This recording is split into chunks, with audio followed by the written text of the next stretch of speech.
The familiar ache in my lower back had become my constant companion over the past few weeks. Each 12-hour shift at Mercy General Hospital testing the limits of what my body could endure. I adjusted the loose-fitting scrubs for what felt like the 100th time that evening, grateful for the oversized top that concealed the growing curve of my belly beneath. 7 months. 7 months of hiding, of careful positioning, of strategic angles that kept my secret buried beneath layers of navy blue fabric.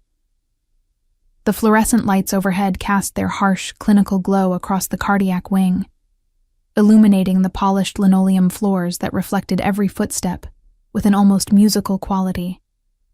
The persistent hum of machines, the distant beeping of monitors, and the soft whisper of ventilation systems created the symphony I'd grown to know by heart.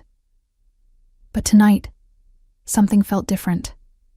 The air seemed thicker, more oppressive, as if the very atmosphere was holding its breath. "Madison, we need you in room 314.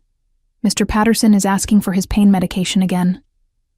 Sarah's voice cut through my thoughts as she approached the nurse's station, her blonde ponytail bouncing with each hurried step. She was one of the few people here who I considered more than just a colleague, though even she didn't know the truth about my condition. I nodded, checking the medication chart on my tablet. "Third time tonight. His surgery was only yesterday, so the pain is expected." My voice sounded steadier than I felt, a skill I'd perfected over months of practice. Every conversation was a performance now, every interaction carefully calibrated to maintain the illusion of normalcy. The walk to room 314 felt longer than usual, each step sending small shockwaves through my pelvis. I'd attributed the increasing discomfort to long hours on my feet, to the stress of maintaining my secret, to anything other than what my medical training told me it might actually be. Not yet. It was too early. I had a plan, a carefully constructed timeline that would see me through the next 2 months before I could quietly disappear, have my baby in a different city, and start over somewhere Vincent Moretti would never find us. Vincent. Even thinking his name sent a complex mix of emotions coursing through me. That night in Las Vegas felt like a lifetime ago now, though it had only been 10 months since I'd made the impulsive decision to attend my cousin's bachelorette party. I could still remember every detail with crystalline clarity. The way his dark eyes had found mine across the crowded casino bar. The magnetic pull I'd felt when he'd smiled at me. The electricity that had sparked between us when he'd introduced himself simply as Vincent, with no last name offered. I'd been so naive then, so completely unaware that the charming businessman who'd bought me drinks and made me laugh was actually one of the most dangerous men in Nevada. The man whose face I'd later seen on the news, though always carefully obscured, always referred to in whispers and speculation. By the time I'd realized who he really was, I was already pregnant and terrified of what he might do if he discovered the truth. Mr. Patterson was sitting up in bed when I entered his room, his face drawn with pain, but his eyes alert. "Nurse Madison, thank goodness. The pain is getting worse, especially here." He gestured to his chest where the surgical incision ran beneath his hospital gown. "Let me take a look," I said, moving carefully to his bedside. As I leaned forward to examine the incision site, a sharp, sudden pain shot through my abdomen, so intense it made me gasp and grip the bedrail for support. "Are you all right, dear?" Mr. Patterson asked, concern replacing his own discomfort as he watched my face go pale. "I'm fine," I managed, though my breathing had become shallow and rapid. "Just a muscle cramp. Let me get your pain medication." I straightened slowly, fighting the urge to place my hand protectively over my belly. Not here. Not in front of a patient. The walk to the medication room felt like moving through water, each step requiring enormous effort. Another pain hit as I was preparing the injection, this one lasting longer and centered lower in my back.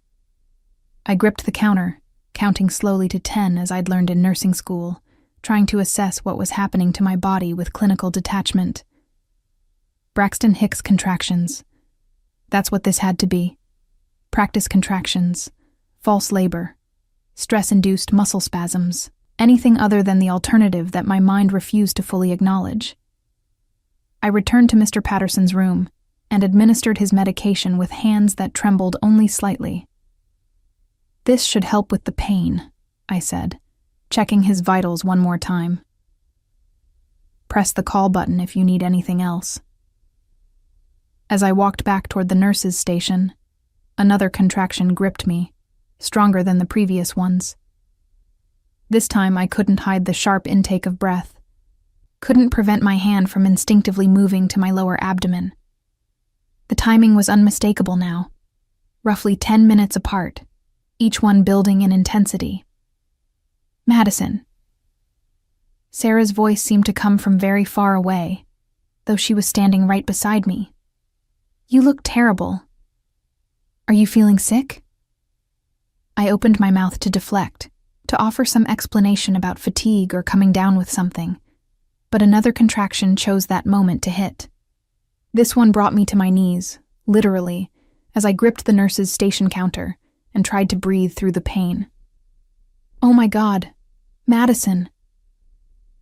Sarah was at my side instantly, her training kicking in as she assessed the situation. "How far along are you?" The question I'd dreaded for months hung in the air between us. There was no hiding it now. No loose scrubs or strategic positioning that could conceal what was happening. 7 months, I whispered, the admission feeling like a physical weight lifted from my chest even as another one settled there. 7 months? Madison, why didn't you tell anyone? We need to get you to labor and delivery right now. Sarah was already reaching for a wheelchair, her movements efficient and professional despite the shock in her voice. "No," I said, panic rising in my throat. "I can't. Not here. Not at Mercy General." The irony wasn't lost on me that the hospital where I'd worked for 3 years, where I'd helped deliver countless babies, was the one place I'd sworn I would never give birth. "You don't have a choice," Sarah said firmly, helping me into the wheelchair. "These contractions are getting stronger, and if you're in active labor at 7 months, we need to monitor both you and the baby immediately." As she wheeled me toward the elevator, I caught sight of my reflection in the polished steel doors. My face was flushed and damp with perspiration, my carefully maintained facade finally cracking under the pressure of what my body was demanding. This wasn't how it was supposed to happen. I was supposed to have 2 more months to plan, to save money, to disappear before anyone could connect the dots. The elevator ride to the 4th floor felt eternal. Each floor we passed marking another step away from the anonymity I'd fought so hard to maintain. When the doors opened to reveal the familiar chaos of the labor and delivery ward, I felt the last vestiges of control slip away from my grasp. "We need a room immediately," Sarah called to the charge nurse as we emerged from the elevator. 7 months, active labor, hospital employee. The charge nurse, Maria, looked up from her charts and her eyes widened in recognition. "Madison? Oh, honey, we had no idea."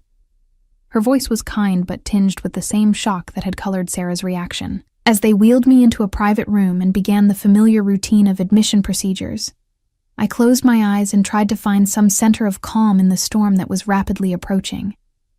But even as the medical team worked around me with professional efficiency, even as the monitors began their electronic symphony tracking my contractions and the baby's heartbeat, I couldn't shake the feeling that I was walking into a trap. Somewhere in the back of my mind, a voice whispered that this was exactly what Vincent had been waiting for. That somehow, despite all my precautions, he would know. The thought sent another kind of pain through me, one that had nothing to do with labor and everything to do with the terrifying certainty that my carefully constructed walls were about to come crashing down. Part 2, the siege. The next few hours passed in a haze of medical procedures and mounting dread. Dr. Chen, the attending obstetrician, had confirmed what I already knew, but had been desperately denying. I was in active labor, and there was no stopping it. At 30 weeks, my son would be premature but viable, requiring immediate NICU care, but with excellent prospects for a healthy life. My son. The words felt foreign in my mind. This reality I'd been postponing suddenly thrust upon me with the relentless force of each contraction.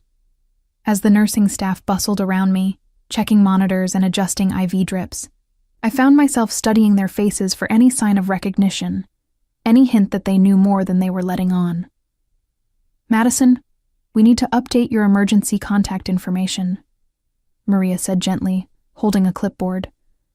"The form just says, none, but surely there's someone you'd like us to call." "There's no one," I said quickly, perhaps too quickly. The lie tasted bitter on my tongue, but the truth was infinitely more dangerous. My parents lived across the country and believed I was thriving in my nursing career, blissfully unaware of the mess I'd made of my life. And Vincent could never know. Maria's expression softened with sympathy. "Honey, you don't have to go through this alone. Even if it's just a friend." Before I could respond, another contraction gripped me, stronger than the others, demanding my complete attention. As I breathed through it, focusing on the relaxation techniques I'd learned in nursing school, I became aware of a commotion in the hallway outside my room. "Sir, you can't go in there without authorization," a voice was saying firmly. "This is a restricted area." "I have authorization," came the reply, and my blood turned to ice. That voice, deep and authoritative with just the hint of an accent that spoke of old-world sophistication, was one I'd tried so hard to forget but never could. "Vincent." The door to my room opened, and Maria stepped out into the hallway. I could hear her speaking to someone, her tone professional but strained. "I'm sorry, but unless you're immediate family or listed as an emergency contact, I can't allow." "Check with hospital administration." Vincent's voice cut through her protests smoothly. "They'll confirm my authorization to be here." My heart hammered against my ribs as I listened to Maria make a phone call, her voice growing increasingly confused and deferential. "Yes, Mr. Moretti. Of course.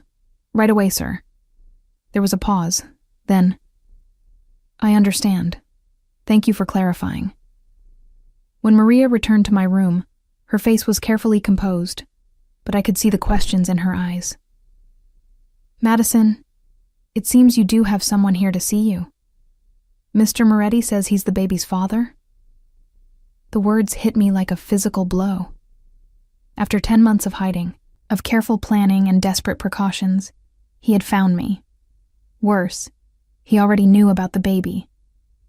The realization sent panic coursing through my veins, even as another contraction built. "I don't want to see him," I managed between gritted teeth. "Please don't let him in here." Maria's expression was sympathetic but helpless. "I'm sorry, honey, but the authorization came from the top. Hospital policy." She trailed off as the door opened again. Vincent Moretti stepped into my room, and the space immediately felt smaller, the air thicker.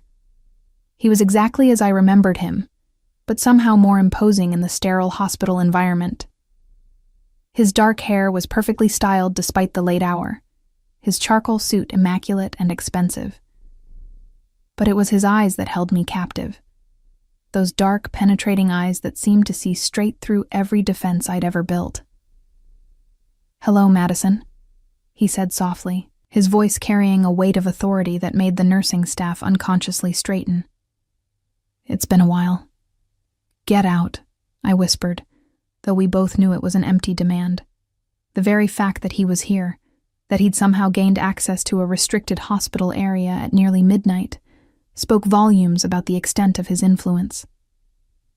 Vincent moved closer to my bed with the fluid grace I remembered, his presence commanding despite the clinical setting. "You look beautiful," he said, and there was something almost tender in his voice that made my chest tighten. "Even now, even like this. How did you find me?" The question slipped out before I could stop it, revealing my desperation to understand how thoroughly my carefully constructed refuge had been compromised. His smile was slight, but knowing. Did you really think you could disappear from me so completely? A nursing license requires registration with the state board. Hospital employment requires background checks. Bank accounts leave paper trails. He paused, letting the implications sink in. I've known where you were for months, Madison. I've been watching over you. The word sent a chill down my spine that had nothing to do with the hospital's aggressive air conditioning. Watching over me. Protecting you, he corrected, moving to stand beside my bed. Do you think it was a coincidence that you got this job so easily? That your apartment application was approved despite your credit score? That you've never had any trouble here, never faced any of the harassment that beautiful women in your position often encounter? Each revelation was like another piece of a puzzle I hadn't known I was solving, showing me how completely I'd been living in an illusion of independence.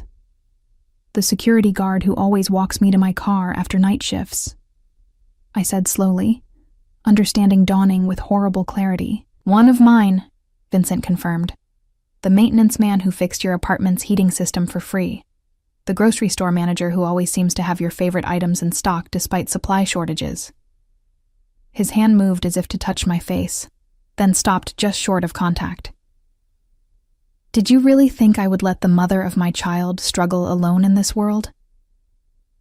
Another contraction hit, this one strong enough to make me grip the bed rails and focus entirely on breathing through the pain.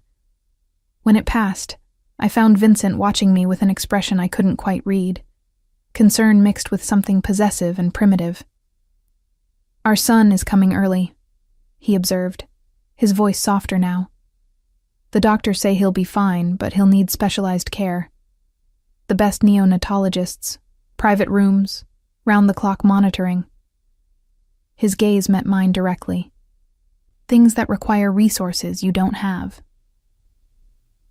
I have insurance, I said weakly, though we both knew the limitations of my hospital coverage. Your insurance has a lifetime cap of $1 million for NICU care, Vincent replied without hesitation, demonstrating a knowledge of my personal finances that was both impressive and terrifying. Premature babies can easily exceed that in their first month alone, especially if there are complications. The implications of his words settled over me like a weight. He wasn't just offering help. He was revealing how completely dependent I already was on his protection, whether I'd acknowledged it or not. What do you want from me? I asked, though I was afraid I already knew the answer. Vincent's smile was slow and certain, like a man who had been playing a long game and was finally ready to reveal his hand. I want what's mine, Madison. I want my son to have my name, my protection, my legacy. And I want you to stop running from what we both know is inevitable. Before I could respond, Dr. Chen entered the room, followed by a nurse I didn't recognize. Ms. Carter, we need to discuss the birth plan, she began, then stopped short when she saw Vincent. I'm sorry. I didn't realize. Dr. Chen, Vincent said smoothly, extending his hand. Vincent Moretti, the baby's father. I understand you'll be delivering my son tonight. Dr. Chen's demeanor shifted subtly as she shook his hand, her professional mask slipping just enough to reveal recognition. Mr. Moretti, of course. We'll take excellent care of both mother and baby, I assure you. As I watched this exchange, I realized with growing horror that Vincent's influence extended even into the delivery room, where I would be at my most vulnerable. The doctor who would bring my son into the world already knew who Vincent was, already understood that he was someone whose wishes carried weight. I want a private suite for Madison, Vincent continued, his tone casual but leaving no room for argument. And I want Dr. Reeves from Children's Hospital to attend the delivery. He's the best neonatologist in the state.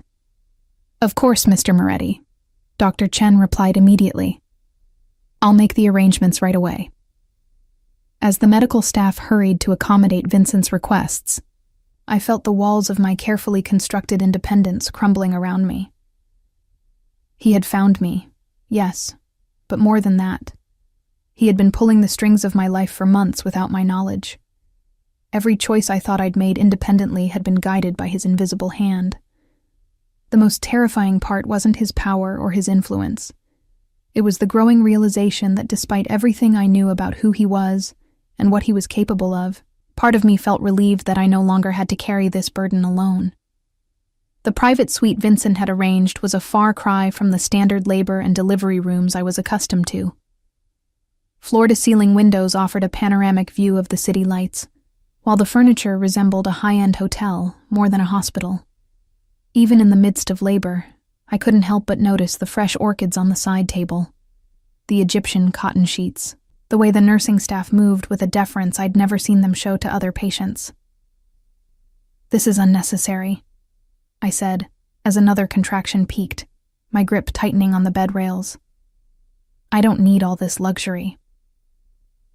Vincent, who had claimed the chair beside my bed as if it were a throne, leaned forward slightly.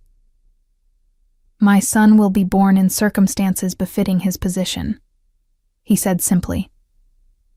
"As will his mother." The possessive way he spoke about our child sent a familiar chill through me, one that transported me back to that night in Las Vegas when I'd first glimpsed the intensity beneath his charming facade. We'd been in his hotel suite, a penthouse that occupied the entire top floor of the Bellagio, and I'd been admiring the view of the Strip when he'd come up behind me, his hand settling on my waist with a proprietary confidence that should have been a warning. "You're different from the others," he'd murmured against my ear, his breath warm on my neck. "They want something from me. Money, status, protection. But you don't even know who I am, do you?" I'd turned in his arms, laughing softly. "Should I? Are you famous or something?" The innocence of that question now seemed almost laughable, but at the time, I'd been genuinely curious about this mysterious businessman who wore $1,000 suits like they were casual wear. "In certain circles," he'd replied, his dark eyes studying my face with an intensity that made my pulse quicken. "But tonight, I'm just Vincent, and you're just Madison. Nothing else matters." How wrong we'd both been. "You're thinking about that night," Vincent observed, pulling me back to the present. His ability to read my expressions hadn't diminished over the months apart. "Vegas. I'm thinking about how different things might have been if I'd known who you really were," I admitted, my voice strained as another wave of pain crested and receded. "Would you have come to my room if you'd known?" he asked, genuine curiosity in his tone. "No," I said without hesitation. "Never." Something flickered across his features. Disappointment, perhaps, or a flash of the predator I'd learned to fear. Yet here we are, regardless of what you might have chosen with full knowledge. Dr. Chen entered the room before I could respond, followed by Dr. Reeves, the neonatologist Vincent had summoned. They conferred quietly at the foot of my bed, their voices too low for me to catch the details, but their body language suggested everything was progressing normally. "How much longer?" Vincent asked, his question directed at Dr. Chen, but his eyes never leaving my face. "First babies can be unpredictable," Dr. Chen replied diplomatically. "But based on her progression, I'd estimate another few hours. A few more hours of this intimate captivity, of being unable to escape Vincent's penetrating gaze, or the implications of his presence. A few more hours before our son would be born, and Vincent's claim on both of us would become undeniable. "I need to speak with you privately," I said to Vincent, surprising myself with the steadiness of my voice. Before this goes any further." Vincent nodded to the medical staff, who discreetly withdrew, leaving us alone in the luxurious room. The silence stretched between us, filled with the soft beeping of monitors and the distant sounds of hospital life beyond our door. "Why did you run?" he asked before I could speak, his voice softer than I'd heard it all evening. "That morning in Vegas, when I woke up and you were gone. Why didn't you wait? Why didn't you talk to me?" The memory of that morning was still crystal clear in my mind. I'd woken before dawn, wrapped in Vincent's arms in the massive bed, feeling more content than I'd ever felt in my life. For a moment, I'd allowed myself to imagine that the night hadn't been a fluke, that this beautiful, powerful man might actually want something real with a small-town nurse from Ohio. Then his phone had rung. "Answer it," he'd murmured, still half asleep, and I'd reached for the device on the nightstand without thinking. The caller ID had simply read, "Sal," but when I'd answered, the voice on the other end had been urgent, speaking rapidly in Italian. "Tell him the Torino shipment is late," the voice had said, switching to accented English when he realized I wasn't Vincent. "Tell him we might have a problem with the family from Chicago. They're asking questions about the missing cargo." I'd hung up immediately, my blood running cold as puzzle pieces clicked into place. The expensive suite, the deference of the hotel staff, the way other guests seemed to recognize Vincent but kept their distance. The business he'd mentioned vaguely when I'd asked what he did for a living. "You heard the phone call," Vincent said now, reading the memory in my expression. "Sal's call about the Torino situation." I nodded, unable to trust my voice. "You could have asked me about it," he continued. "I would have explained." "Explained what?" I interrupted, my voice stronger now. "That you're exactly what I thought you were? That the man I'd spent the night with was involved in something dangerous and illegal?" "Explained that my business, while complex, doesn't define who I am with you," Vincent replied calmly. "That the violence and darkness you're imagining has never and will never touch you." "But it would touch our child," I said, my hand moving protectively to my belly as another contraction began building. "Any child born into your world would be a target, a liability, a bargaining chip." Vincent's expression hardened slightly. "My son will have the best protection money can buy. He'll be safer than 99% of children in this country." "Protected from what, Vincent?" "From the same dangers that your business creates. That's not protection. That's a prison." For a moment, something vulnerable flashed in his eyes. A glimpse of the man I'd fallen for that night in Vegas. "You think I wanted this life?" he asked quietly. "You think I chose to inherit a legacy of violence and fear?" The question caught me off guard. In all my imaginings of this confrontation, I'd never considered that Vincent might be as trapped by his circumstances as I felt by mine. "My father built an empire to protect our family," he continued, his voice taking on a distant quality. "Every ruthless decision, every calculated move was designed to ensure that his children and grandchildren would never know poverty, never be vulnerable, never be at the mercy of others. But empires require maintenance, Madison. They require strength, vigilance, and yes, sometimes violence to protect what matters most." "And what matters most to you?" I asked, though I wasn't sure I wanted to hear the answer. Vincent leaned forward, his hand covering mine on the bed rail. "You, our son. The family we could build together if you'd stop fighting what's already inevitable." His touch was warm, familiar, sending unwanted sparks through my nervous system despite everything. "I won't let you turn our child into a weapon," I said, but my voice lacked the conviction I'd felt just moments before. "I want to turn him into an heir," Vincent corrected. "To give him every advantage, every opportunity, every protection this world can offer." Is that really so terrible? Before I could answer, another contraction hit, stronger than the previous ones, demanding my complete attention. As I breathed through the pain, I felt Vincent's other hand settle gently on my shoulder, offering an anchor of stability in the storm. "Let me protect you both," he said quietly. "Let me take care of you the way you deserve to be taken care of. You've been alone long enough, Madison." The offer hung in the air between us, tempting in its simplicity. Part of me wanted to surrender to the safety he represented, to stop fighting a battle I was clearly losing.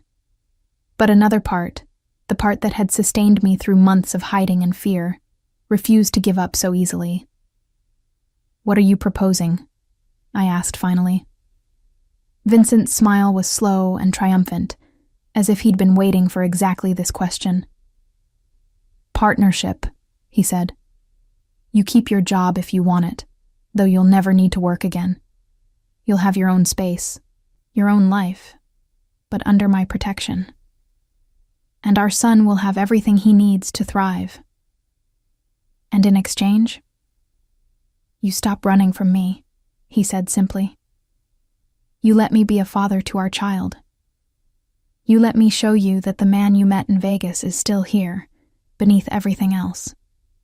The contraction was fading now, leaving me exhausted and emotionally raw. As I looked into Vincent's dark eyes, I saw something that surprised me.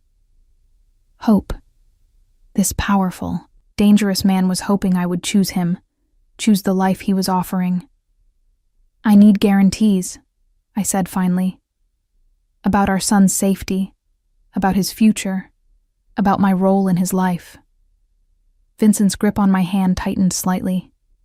Name them. He never gets involved in your business. Ever. No matter how old he gets, no matter what happens. Agreed. I maintain full custody, legal custody. You don't get to make decisions about his education or medical care without my consent. Vincent hesitated, and I could see him calculating the implications. Joint custody, he countered, but I defer to your judgment on matters of his daily care and upbringing. It wasn't everything I wanted, but it was more than I'd expected him to offer. And if I ever feel like he's in danger because of your world, I get to take him and leave. No questions, no pursuit. This time, Vincent's hesitation was longer, more loaded with meaning. If you ever truly believe he's in danger, he said finally, then we discuss it, together, as parents should. It wasn't the guarantee I'd asked for, but something in his tone suggested it was as close as I was going to get. And perhaps, given the circumstances, it was enough. I need time to think about it, I said, though we both knew time was rapidly running out. Vincent nodded, bringing my hand to his lips in a gesture that was both tender and possessive. Take all the time you need, cara mia, but our son won't wait for you to decide. The decision was taken from my hands an hour later, when Dr. Chen announced that our son was ready to make his entrance into the world.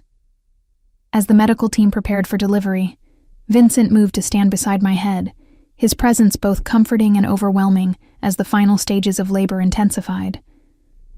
You're doing beautifully, he murmured, his hand finding mine and squeezing gently as another contraction peaked. He's going to be perfect, Madison. Strong, just like his mother. The compliment shouldn't have affected me given everything else happening. But something in his tone, genuine admiration mixed with fierce protectiveness, made my chest tighten with emotions I couldn't afford to examine. One more push, Dr. Chen encouraged, and suddenly the room was filled with the most beautiful sound I'd ever heard. Our son's first cry, strong and indignant at being forced from his warm sanctuary into the bright, cold world. He's perfect, Dr. Reeves announced, his voice filled with professional satisfaction. Good weight for 30 weeks, excellent lung capacity, strong reflexes. A fighter, just like we hoped. Through the haze of exhaustion and overwhelming emotion, I watched Vincent's face as he saw his son for the first time. The transformation was instantaneous and complete. The dangerous, controlled man I'd been negotiating with disappeared, replaced by someone raw and vulnerable and utterly captivated. Mason, he said softly, the name falling from his lips as if he'd been saving it for this exact moment. His name is Mason. I wanted to protest that we hadn't discussed names, that I should have a say in what our son was called, but the way Vincent spoke it, with such certainty and tenderness, made the objection die in my throat. Mason. It felt right somehow, strong and solid and unpretentious. He needs to go to the NICU for monitoring, Dr. Reeves explained as the nurses prepared to transfer our son. Standard procedure for premature births, but his prognosis is excellent. I want to see him first, I said, exhaustion making my voice weaker than I intended. Before you take him. Dr. Chen nodded, and suddenly Mason was placed on my chest, his tiny face scrunched and red, his miniature fingers grasping at air. He was so small, so fragile, yet I could already see Vincent in the shape of his nose, the determined set of his jaw even in distress. "Hello, baby boy," I whispered, tears I hadn't realized I was crying falling onto his downy head. "I'm your mama. I've been waiting so long to meet you." Vincent's hand settled gently on Mason's back, his palm nearly covering our son's entire torso. "And I'm your papa," he said quietly. "Ti amo, Piccolo. I love you, little one." The Italian words, spoken with such tenderness, sent an unexpected wave of emotion through me. This was what I'd feared and hoped for in equal measure. Seeing Vincent as a father, witnessing the love he was already capable of feeling for our child. Too soon, the medical team whisked Mason away to the NICU, leaving Vincent and me alone in the suddenly quiet room. The absence of our son's presence felt like a physical ache, an emptiness that made me understand why Vincent had been so determined to claim us both. "He's beautiful," Vincent said, his voice still soft with wonder. "Thank you, Madison, for giving me this gift." Before I could respond, there was a sharp knock at the door, followed immediately by the entrance of a man I didn't recognize. He was shorter than Vincent, but carried himself with the same predatory confidence, his expensive suit and cold eyes marking him as someone from Vincent's world. "We have a problem," the man said without preamble, his gaze flicking briefly to me before focusing entirely on Vincent. "The Torino situation has escalated. They know about the girl." Vincent's entire demeanor shifted, the tender father disappearing behind a mask of lethal calm. "Not here, Sal," he said quietly, but the warning in his voice was unmistakable. "They've got people at the hospital," Sal continued, ignoring the warning, asking questions about room assignments, visiting schedules. "They know she's here, Vincent. They know about the kid."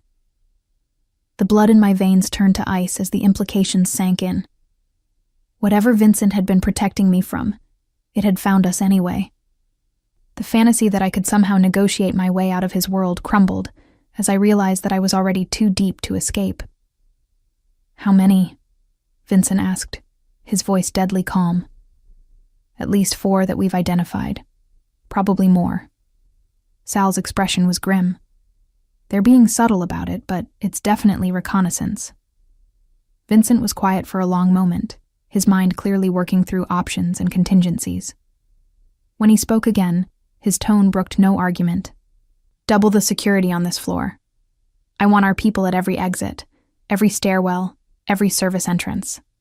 And get Dr. Chen. I want Madison and the baby moved to a more secure location." "Vincent," I began, fear making my voice shake. "What's happening? Who are the Torinos?" He turned to me, and for a moment, his carefully controlled mask slipped, revealing the depth of his concern. "A competing family," he said simply. "They've been trying to expand into my territory for months. Using you and Mason to pressure me would be strategically sound from their perspective." The clinical way he discussed the threat to our lives should have terrified me, but instead, it clarified everything. This wasn't about choices anymore, about what I wanted or feared. This was about survival, mine and our son's. "What do you need me to do?" I asked, surprising myself with the steadiness of my voice. Vincent's expression softened slightly at my capitulation. "Trust me," he said simply. "Let me protect you both the way I should have been doing all along." Over the next hour, I watched Vincent's world unfold around us with military precision. Men appeared and disappeared with silent efficiency.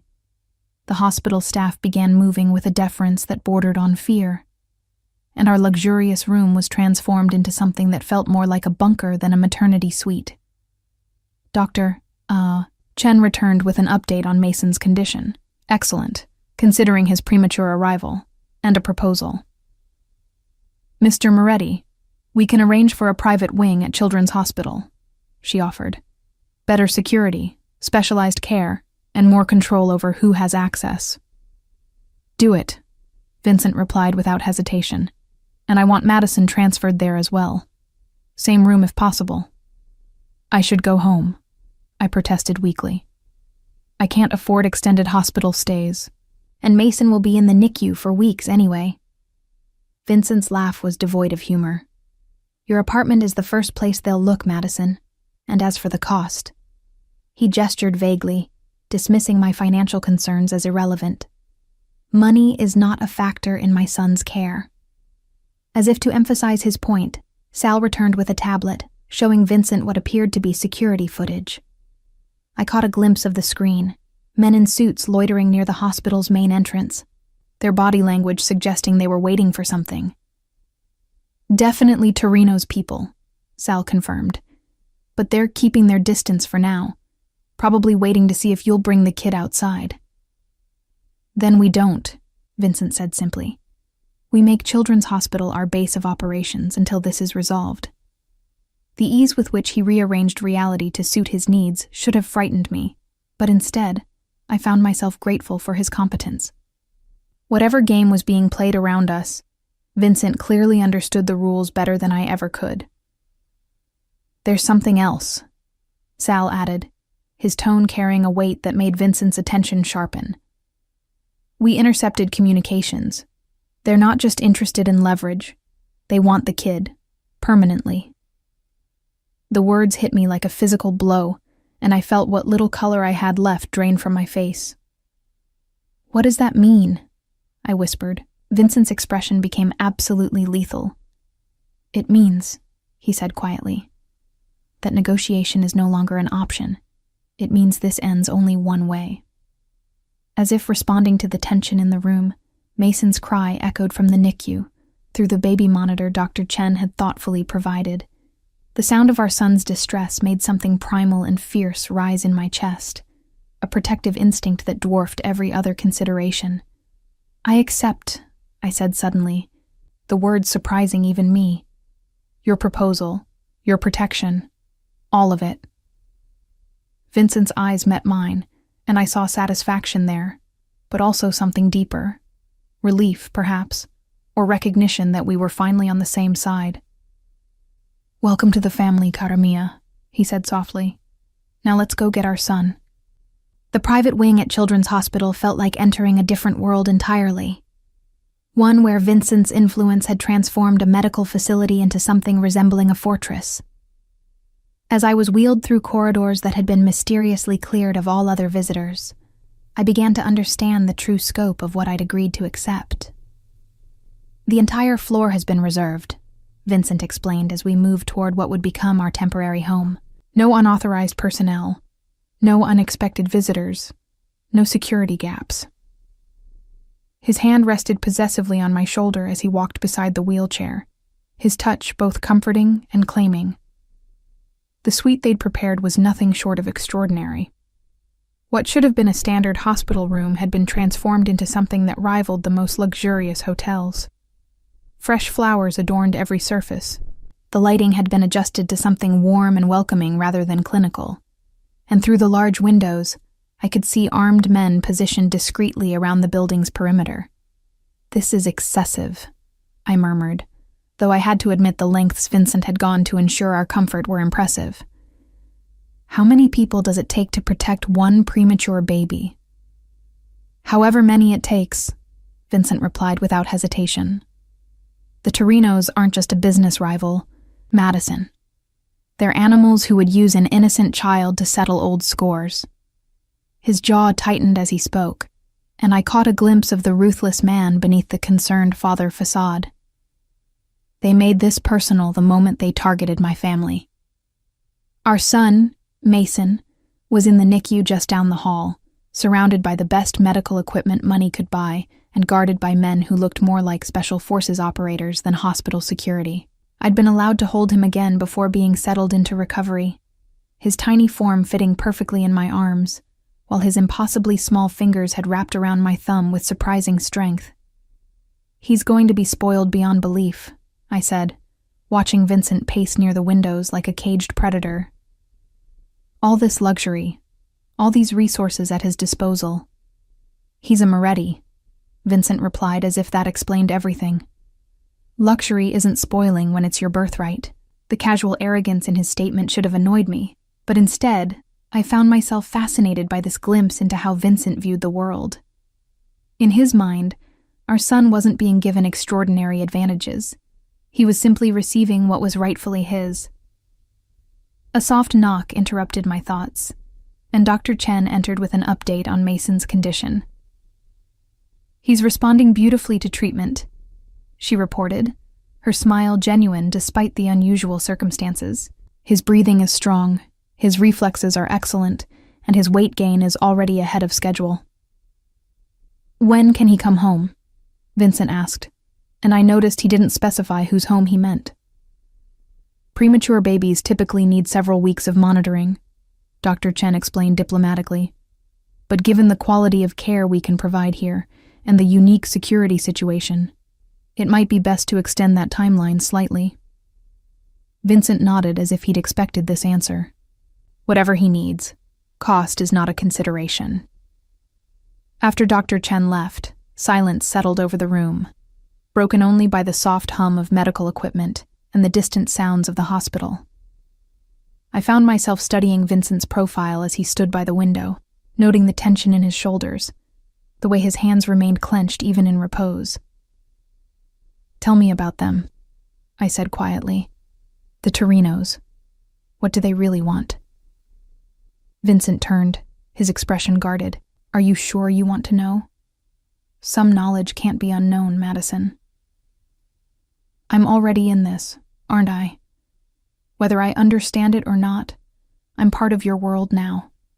I'd rather know what I'm facing." He was quiet for a long moment, clearly weighing how much truth I could handle. When he spoke, his voice carried the weight of old grievances and barely controlled fury. "The Torino family has been trying to expand into Nevada for 3 years," he began, settling into the chair beside my bed. "They see our operations here as outdated, inefficient. They believe they can provide the same services with more aggressive methods." "Services," I repeated, understanding that this was likely a euphemism for activities I didn't want to examine too closely. "Protection, dispute resolution, import logistics," Vincent said smoothly.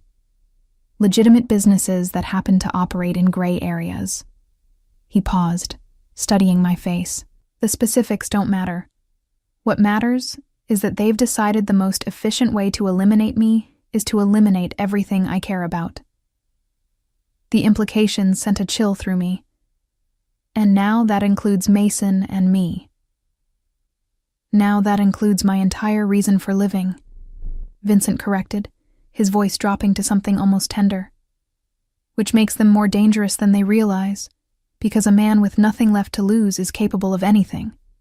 Before I could respond to the intensity in his declaration, Sal appeared in the doorway, his expression urgent. "We've got movement," he reported. 3 vehicles just pulled up to the south entrance. Torino's top lieutenant plus at least 6 soldiers. Vincent was on his feet instantly, every trace of the tender father disappearing behind a mask of lethal calculation.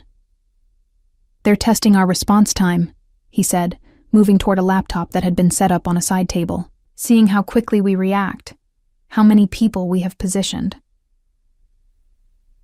"What do we do?" I asked, hating the fear in my voice but unable to suppress it.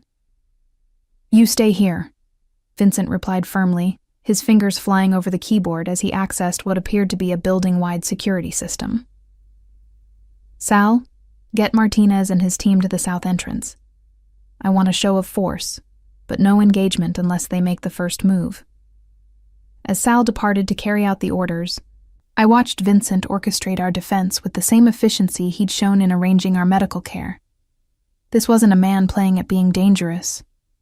This was someone who lived and breathed strategy, who thought in terms of chess moves and calculated risks. How long can this go on? I asked. This standoff, this protection detail, all of it? Vincent glanced up from the laptop, his expression softening slightly when he saw the exhaustion in my face. As long as necessary, he said simply. But not much longer. The Torinos have overplayed their hand by coming here, by threatening my family so openly. What does that mean? His smile was cold and predatory. It means they've given me justification for a response that will end this permanently. The quiet certainty in his voice should have terrified me, but instead I felt something like relief. Whatever Vincent was planning, whatever permanent solution he had in mind, it would mean Mason and I could finally stop looking over our shoulders. I want to see him, I said suddenly. Our son. Before. Whatever you're planning happens. Vincent's expression softened immediately. Of course. Let me check with security first. As he made the necessary calls, I found myself marveling at how completely my life had been reorganized around Vincent's world. 24 hours ago, I'd been an independent woman with a secret. Now I was the mother of a Moretti heir, protected by armed guards and dependent on Vincent's empire for my very survival. The strangest part was that I didn't entirely regret it. Watching Vincent command resources and loyalty with such natural authority, seeing the lengths he would go to protect our son, I began to understand why people were drawn into his orbit. There was something intoxicating about being shielded by that kind of power, about knowing that someone would move heaven and earth to keep you safe. It's clear, Vincent announced, returning to my side. Would you like a wheelchair, or do you feel strong enough to walk? I can walk, I said, accepting his offered arm as I stood. The short journey to the NICU felt monumental, each step taking me further from the woman I'd been, and closer to whoever I was becoming. Mason was sleeping when we arrived, his tiny chest rising and falling with mechanical precision under the careful monitoring of machines that cost more than most people's yearly salaries. But he was breathing on his own now, Dr. Chen had assured us, the ventilator having been removed that morning. He looks like you, I murmured, watching Vincent's face as he studied our son through the incubator's clear walls. He has your mouth, Vincent replied, his voice soft with wonder. And your stubborn chin. He glanced at me, something vulnerable flickering in his dark eyes. Thank you, Madison. For him. For trusting me. For letting me protect you both. As if responding to his father's voice, Mason stirred slightly, one tiny hand moving toward the sound. Vincent immediately reached through the incubator's porthole, offering his finger for Mason to grasp. Papa's here, Piccolo, he whispered. Papa will always be here. Watching them together, this dangerous man and this innocent child, I felt the last of my resistance crumble completely. Whatever Vincent's world demanded of us, whatever prices we would have to pay for his protection, it was worth it to see Mason safe and loved. The sound of approaching footsteps made Vincent's head snap up, his body tensing for potential threat. But it was only Dr. Chen, carrying what appeared to be discharge papers. Mr. Moretti, she said, her tone carefully neutral. I have some news about the security situation. It seems the individuals who were causing concern have departed the premises. Vincent's smile was sharp and satisfied. All of them? All of them, Dr. Chen confirmed. The police are investigating what they're calling a coordinated retreat, but there don't appear to be any ongoing threats. As Vincent thanked her and made arrangements for Mason's continued care, I realized I didn't want to know what kind of response had convinced the Torinos to retreat so quickly. Some knowledge, as Vincent had said, couldn't be unknown. What mattered was that we were safe, that our son would grow up protected, and that I had finally stopped running from the inevitable. Welcome to forever, cara mia, Vincent murmured, his arms settling around my waist as we watched our son sleep. This is just the beginning. 3 weeks later, as Mason grew stronger in his specialized nursery, and I recovered in the luxury of Vincent's protection, I learned what it truly meant to be part of the Moretti legacy. The Torino threat hadn't simply disappeared as Dr. Chen had suggested. It had been systematically dismantled with a precision that was both terrifying and oddly reassuring. Their operations in Nevada have been completely shut down, Vincent explained over breakfast in our private dining room, his tone as casual as if he were discussing the weather.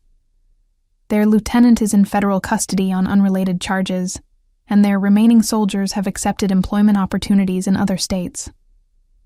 I didn't ask what kind of employment opportunities Vincent had arranged, or what evidence had suddenly materialized to put a federal case together. Some details of my new life were better left unexplored.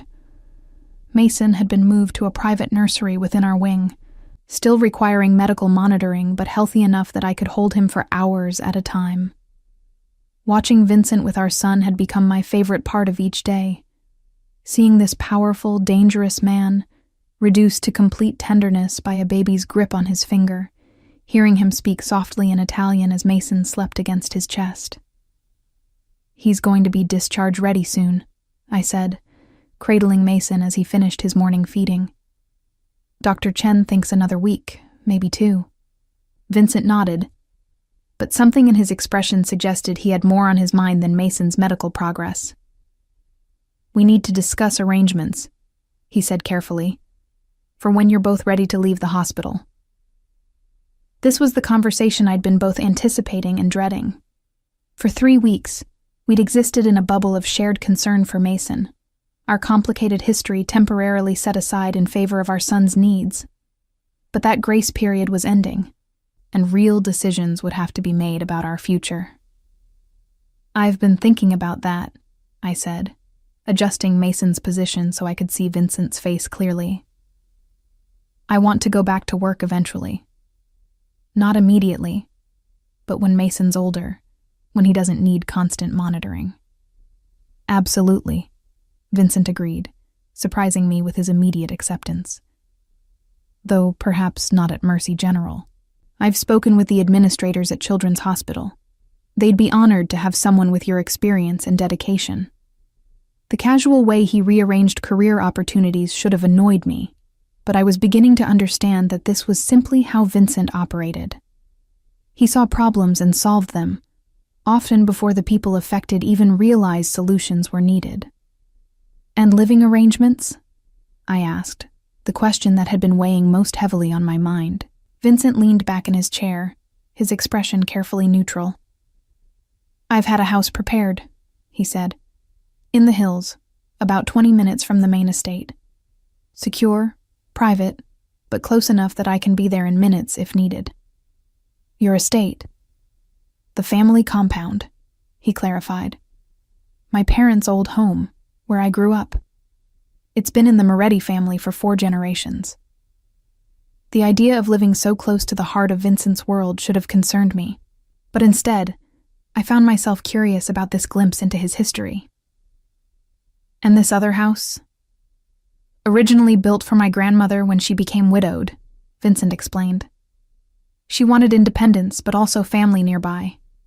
It seemed like an appropriate model for our situation." Before I could respond, Sal appeared in the doorway, his expression more serious than usual. "Vincent, we have a situation.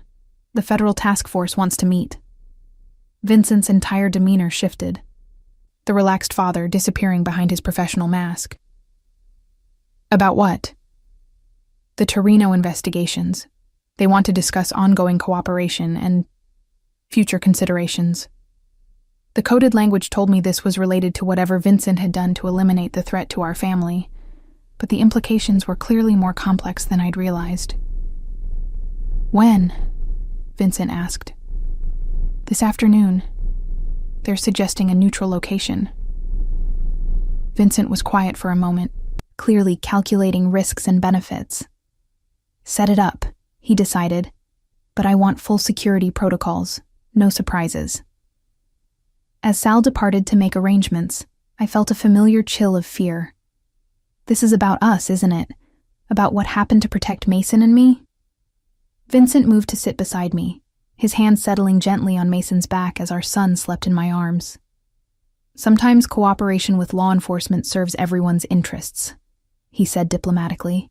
The federal government wants to see certain criminal enterprises shut down, and I want to ensure my family's safety. Occasionally, those goals align. You made a deal with them, I realized, to eliminate the Torinos. I provided information that helped them build cases against genuinely dangerous criminals, Vincent corrected. Men who would have continued to threaten innocent people if left unchecked. The distinction felt important to him, and I was beginning to understand why. In Vincent's world, there were rules, codes of conduct that separated acceptable business from genuine evil. The Torinos had crossed those lines when they threatened a child. What does this mean for us? I asked. For our future? Vincent's smile was slight but genuine. It means we'll have fewer complications going forward. Sometimes the best way to protect what you love is to ensure that those who would threaten it no longer have the capability to do so. Before I could process the full implications of this revelation, Dr. Chen entered with Mason's latest test results and a smile that told me everything I needed to know. He's ready, she announced. All his levels are perfect, his weight gain is excellent, and his breathing is completely stable. Mr. Moretti, you can take your son home. The word home hung in the air, laden with meaning. Vincent's home, not mine. The house he'd prepared, not a place I'd chosen. Yet as I looked down at Mason's peaceful face, I realized that home had become wherever the three of us were together. I'll make the arrangements, Vincent said, already reaching for his phone to coordinate what would undoubtedly be a carefully orchestrated departure. As the afternoon progressed and preparations were made for our transition to the outside world, I found myself in the strange position of feeling both grateful and terrified. Grateful for Vincent's protection, for the resources he'd marshaled to keep Mason safe, for the genuine love I saw in his eyes when he looked at our son. But terrified of losing myself completely in the comfortable cage he was building around us. You're having second thoughts, Vincent observed as we waited for the final discharge paperwork. Mason was sleeping in his car seat, a top-of-the-line model that probably cost more than most people's monthly salaries, while a small army of security personnel prepared for our departure. Not second thoughts, I said carefully. Just processing everything that's changed. Vincent moved closer, his hand finding mine with the same gentle possessiveness I was learning to expect. You know I'll never hurt you, he said quietly. Either of you. Whatever else you might fear about this life, about my world, that's not something you ever need to worry about. I know, I replied, and realized I genuinely meant it. Whatever Vincent was capable of in his business, whatever darkness existed in his world, I had seen enough to believe that his love for Mason and me was real and protective. Then trust me to take care of you, he said. Both of you. Let me give you the life you deserve. As if on cue, Mason stirred in his carrier, his eyes opening to focus with surprising clarity on Vincent's face. When Vincent smiled at him, our son's mouth curved in what might have been his first real smile, and I felt the last of my resistance melt away completely. Okay, I said softly. Let's go home. Vincent's answering smile was radiant with triumph, and something deeper. Relief, perhaps, that I had finally chosen him freely, without coercion or fear driving my decision. As we prepared to leave the hospital that had become our sanctuary, I realized that I wasn't losing my independence by accepting Vincent's protection. I was choosing a different kind of strength, one that came from partnership rather than isolation, from shared responsibility rather than shouldering everything alone. Whatever challenges lay ahead in our unconventional family, whatever prices would have to be paid for the security Vincent's world provided, we would face them together, and perhaps in the end, that was enough. The black SUV was waiting when we emerged from the hospital, surrounded by the discreet but unmistakable presence of Vincent's security team. As we settled into the vehicle with Mason secure between us, I caught a glimpse of our reflection in the tinted windows. A family, complicated and unconventional, but undeniably real. "Ready?" Vincent asked, his hand covering mine as the driver waited for instructions. I looked down at Mason, then back at Vincent, seeing my future reflected in his dark eyes. "Ready," I said, and meant it completely. As we drove toward whatever came next, I realized that sometimes the most important choice isn't between safety and freedom, but between facing the unknown alone, or with someone who would fight the world to protect what mattered most. Vincent had given me that choice, and I had chosen him.